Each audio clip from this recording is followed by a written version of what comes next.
আমরা দেখছি নানাভাবেই নির্বাচন বাধাগ্রস্ত হয়, এরকম অনেক তৎপরতা হচ্ছে, বিশেষত পতিত ফ্যাসিস্টদের দিক থেকে আছে এবং নানানভাবে অনেক গোষ্ঠী তাদের দলীয় স্বার্থ বলেন, সংকীর্ণ স্বার্থ বলেন, গোষ্ঠী স্বার্থ বলেন, তার মধ্য দিয়ে সেগুলো চরিতার্থ করতে তারা আসলে নির্বাচনকে নানাভাবে ক্ষতিগ্রস্ত করার চেষ্টা করছে।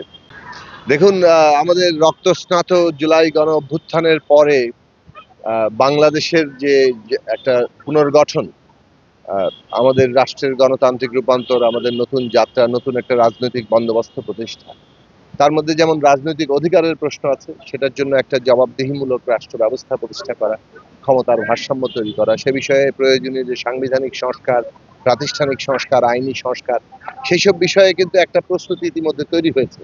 জুলাই জাতীয় সনদ তৈরি হয়েছে দীর্ঘ আলাপ আলোচনার মধ্য দিয়ে।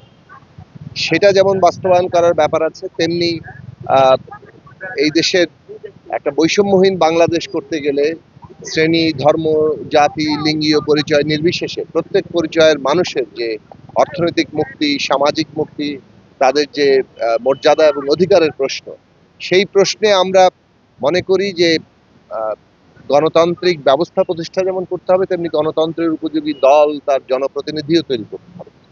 এবং সেই ঐতিহাসিক পর্বে আমরা আছি, যেখানে আমরা একটা বিচার, সংস্কার এবং নির্বাচনের যে মধ্য দিয়ে গণতান্ত্রিক উত্তরণ, সেটা আমাদের ঘটাতে হবে। ফলে আমরা সবসময় এই কথা বলেছি যে বিচার, সংস্কার এবং নির্বাচন হচ্ছে এই মুহূর্তে বাংলাদেশের প্রধান জাতীয় স্বার্থ। এর মধ্য দিয়ে আমরা আমাদের গণতান্ত্রিক উত্তরণে যেতে পারবো।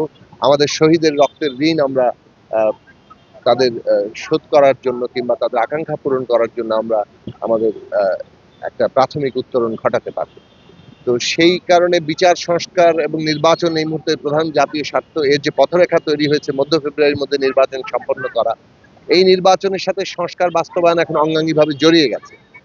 সংস্কার বাস্তবায়ন করতে গেলে গণভোট লাগবে এবং জাতীয় সংসদ এবং সংবিধান সংস্কার পরিষদের নির্বাচন লাগবে। কাজেই এই নির্বাচন সম্পন্ন হওয়া দরকার, এর কোনো বিকল্প নেই আমাদের সামনে।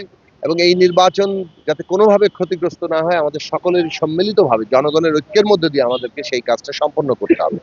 আমরা দেখছি নানাভাবেই নির্বাচন বাধাগ্রস্ত হয়, এরকম অনেক তৎপরতা হচ্ছে, বিশেষত পতিত ফ্যাসিস্টদের দিক থেকে আছে এবং নানানভাবে অনেক গোষ্ঠী তাদের দলীয় স্বার্থ বলেন, সংকীর্ণ স্বার্থ বলেন, গোষ্ঠী স্বার্থ বলেন, তার মধ্য দিয়ে সেগুলো চরিতার্থ করতে তারা আসলে নির্বাচনকে নানাভাবে ক্ষতিগ্রস্ত করার চেষ্টা করছে। এইটা আমরা মনে করি যে সকলকে এখান থেকে বিরত হওয়া দরকার। আর জনগণের যে ঐক্য তৈরি হয়েছে, সেই ঐক্যের মধ্য দিয়েই এইগুলোকে আমাদের প্রতিরোধ করতে হবে। ফলে নির্বাচন মধ্য ফেব্রুয়ারির মধ্যে হতে হবে। এটা বাংলাদেশের অগ্রগতির জন্য, বাংলাদেশে গণতান্ত্রিক উত্তরণের জন্য এই মুহূর্তে একটা অপরিহার্য বিষয়। এবং যে সংস্কারের আহ, সম্ভাবনা তৈরি হয়েছে জুলাই জাতীয় সনদ তৈরির মধ্যে দিয়ে, সেটা বাস্তবায়ন করার জন্য দরকার। পাশাপাশি দেশের যে অর্থনৈতিক অবস্থা, সামাজিক অবস্থা, সেখানেও আমরা যদি একটা ন্যূনতম অগ্রগতি এবং বিকাশ আনতে চাই, বিপর্যয় থেকে নিজেদেরকে রক্ষা করতে চাই, তাহলেও নির্বাচন দরকার। ফলে সেই নির্বাচনের জন্য মানুষ এখন ঐক্যবদ্ধ হচ্ছেন। আমরাও আমাদের দলের দিক থেকে আমরা চেষ্টা করছি এই নির্বাচনকে সফল করার জন্য। আমাদের অংশগ্রহণ এবং আমাদের যে দায়িত্ব, সবটাই আমাদের পালন করা। নির্বাচন নিয়ে তো নানা ধরনের শঙ্কা সৃষ্টির চেষ্টা আছে, কিন্তু আমরা মনে করি যে এইসব শঙ্কা দূর করেও নির্বাচন যথাসময়ে হবে এবং যথাসময়ে তফসিল ঘোষিত হবে। নির্বাচনের জন্য একটা পরিবেশ তৈরি করা দরকার, যাতে করে এই পরিবেশকে কোনোভাবে বাধাগ্রস্ত করে কিংবা সেটাকে কাজ মানে সেটাকে ব্যবহার করে কেউ নির্বাচনকে বাধাগ্রস্ত করতে না পারে। তো সেই দিক থেকে আমরা মনে করি যে নির্বাচনের পরিবেশ এখন একটা বড় চ্যালেঞ্জ। সেটা নির্বাচন কমিশন সহ সরকার দেখবেন, রাজনৈতিক দলগুলোর ভূমিকা আছে এবং আমরা বারবার বলেছি সরকার, নির্বাচন কমিশন এবং রাজনৈতিক দলগুলো সম্মিলনে একটা নির্বাচন পরিবেশ মনিটরিং কমিটি করা দরকার, যাতে করে কোথাও কোনো অভিযোগ উত্থাপিত হলে সেগুলো সমাধান করা যায়। আর আমাদের দলের দিক থেকে গণসংহতি আন্দোলন জিএসএ আমরা আমাদের প্রার্থী তালিকা প্রাথমিকভাবে ঘোষণা করেছি, আরো প্রার্থী তালিকা হয়তো আসবে। আমাদের একটা জোট আছে গণতন্ত্র মঞ্চ। আমাদের দলের দিক থেকে গণসংহতি আন্দোলন জিএসএ তাদের প্রাথমিক প্রার্থী তালিকা তৈরি করছে এবং গণতন্ত্র মঞ্চের দিক থেকে আমরা আমাদের প্রার্থী তালিকা তৈরি করেছি।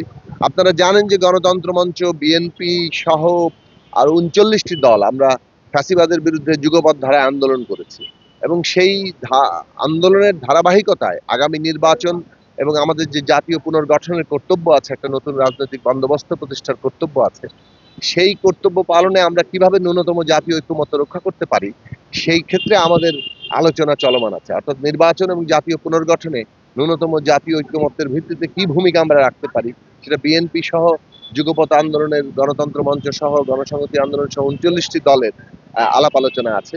সেই আলাপ আলোচনার মধ্যে দিয়ে নির্বাচনী সমঝোতা এবং আগামী দিনে জাতীয় পুনর্গঠনের যে কর্তব্য, সেটা আমরা কোথায় পৌঁছাতে পারবো সেই আলোচনা আমরা নিশ্চয়ই করছি এবং আগামী দিনে আরো করব।